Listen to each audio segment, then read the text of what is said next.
Topic that everybody's talking about. We wanted to dig deeper. That's why we brought in Dr. Drew Pate, a psychiatrist at Sheppard Pratt. Doctor, so many things here to talk about. As he had a note, he ripped that up. What causes the situation now for doctors and, you know, patient confidentiality? You know, depression, the whole issue. Yeah, well, you know, it's very clear in this country, and I think the rules may even be a little tighter in Germany, from my understanding, that all doctor-patient communication is confidential. There are certain instances when we're required to report or to seek help for an individual, or if someone reports that they have a plan to harm themselves and we believe it's a viable plan, if they have a plan to harm someone else, if you report an elder or child abuse, we're required to report that to state protective agencies.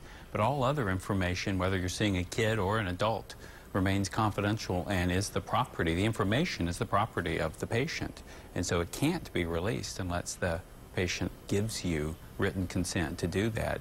Now, if you work in a public safety organization sometimes, or if you've been known to have, like in the world of medicine especially, there's what are called impaired physician programs.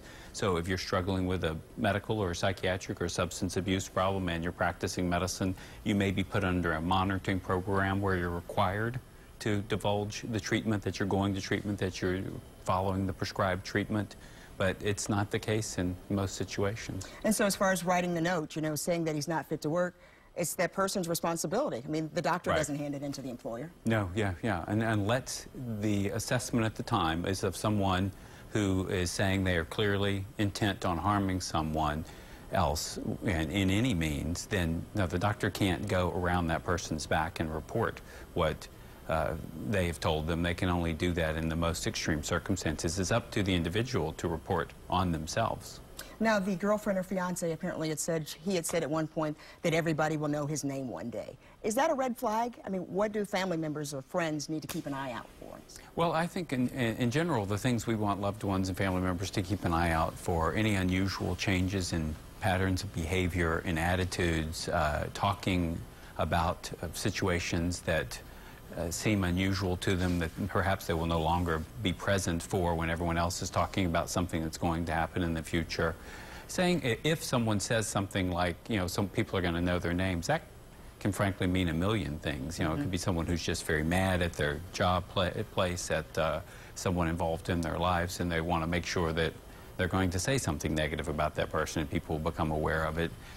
Unless someone is more forthcoming with what you're thinking about, it's hard to know, to assign meaning to it. Well, in a situation like this, when you think of a suicide, you know, there's one person taking their life. But in this case, it's, you know, somebody even called it mass murder, killing 149 other people with you. Right. This is a very, very rare situation. Yeah, it's extremely rare. You know, there are instances where people have clearly had serious psychiatric illness, usually involved with their, you know, their thinking. You know, they have beliefs that someone's telling them to do something where they may go out and act on that. Depression is not generally associated with any kind of mass harm of others. There's always more going on if someone does something like that. Depression can certainly make you suicidal. When folks are suicidal, they're not thinking about necessarily other people and the consequences of their actions, but the depression itself is never driving you to do something as horrible as this. And just quickly before I let you go, anything that we can do to deal with the stigma of depression? Well, I think allowing people to find and seek appropriate treatment and be accepting of that treatment, and allowing folks to understand that it's an okay thing to talk about. Depression is a treatable illness which anyone who struggles with should be able to get good treatment from. Dr. Drew Pate, thank you very much. Sheppard Pratt.